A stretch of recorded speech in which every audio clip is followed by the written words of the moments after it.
church. Hey, we're going to talk about a good word today, the word of wisdom. We're going to discuss that. And I know many of you are wise and some are knowledgeable, and we have this gadget on our iPhones that, it's kind of funny because it's a gal named Siri, or a computer named Siri, and she thinks she knows everything. Right, Siri?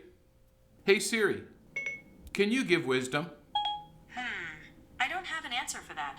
Is there something else I can help with? Well, we know Siri can't impart us wisdom. However, the book of James tells us that wisdom comes from God alone. And James chapter 3 tells us that a sign of a wise person is that they are characterized by good deeds and gentleness and kindness. Wisdom is the ability to discern what is true, right, and profoundly lasting.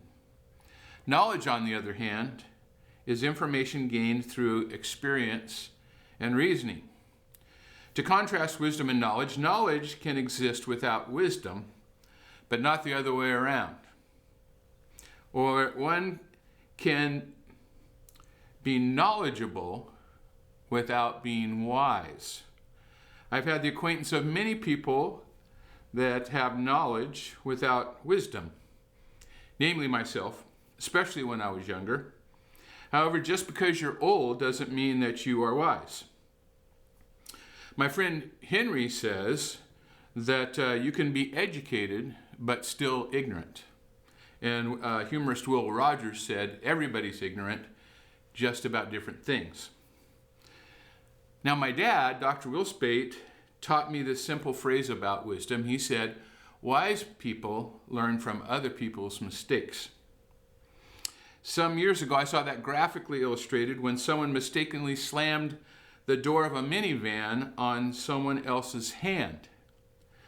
I realized right then and there that I didn't need to do that in order to know if that was something that I didn't want to experience myself.